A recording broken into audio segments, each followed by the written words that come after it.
অনেক সময় দেখা যায় আমাদের বাড়িতে যে গ্যাস শেষ হয়ে যায়, গ্যাসের সিলিন্ডারের ওপরে যে ক্যাপটা থাকে, এটা খুলতে অনেকেরই অনেকটা শক্তি প্রেশারের প্রয়োজন হয়।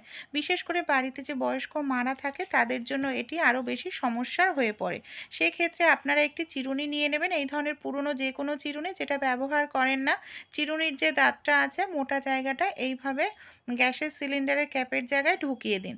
তাহলেই দেখবে আংটাটা ঢেলা হয়ে যাবে, কোনো রকম শক্তি প্রেশারের প্রয়োজন নেই। ওপর থেকে আপনারা হালকা করে এইভাবে একটু টান দেবেন, দেখবেন খুব সহজেই আপনারা গ্যাসের সিলিন্ডারের ক্যাপটি খুলে ফেলতে পারবেন।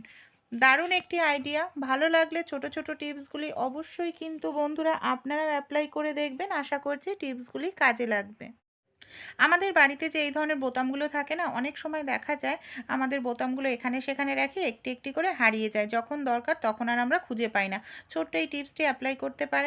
একটি সেফটি পিন নিয়ে নিতে হবে, বড় দেখে সেফটি পিন নিতে হবে। সেফটি পিনের মধ্যে আমরা যদি বোতামগুলোকে এইভাবে গেঁথে রাখি, এই দেখুন একসঙ্গে আমরা কতগুলো বোতাম রেখে দিতে পারবো। আর এইভাবে রাখলে আমাদের একটি বোতাম কিন্তু হারাবে না, সবগুলো বোতাম একটি নির্দিষ্ট জায়গায় থাকবে, যখন প্রয়োজন তখন ব্যবহার করতে পারবো। অনেক সময় আমরা বড়রা কেউ বাড়ি থাকি না, ছোটরা বাড়ি থাকে, সেক্ষেত্রে নানারকম ম্যাগি কিংবা দেখা যায় ডিমের অমলেট রান্না করে খায়। সেক্ষেত্রে পেঁয়াজ কাটতে গেলে হাত কেটে যাওয়ার সম্ভাবনা থাকে। তাই পেঁয়াজের সামনে হাত দেওয়ার প্রয়োজন পড়বে না, এমনকি একদম ঝিরিঝিরি করে পেঁয়াজ কেটে নেওয়া যাবে।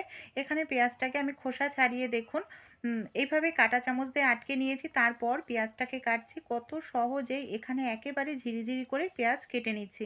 আর এইভাবে যদি আমরা পেঁয়াজ কাটি, হাত কেটে যাওয়ার কিন্তু কোনো রকম সম্ভাবনা থাকবে না, কারণ দেখুন হাতের আঙুলটা আমাদের এখানে অনেকটাই দূরে রয়েছে।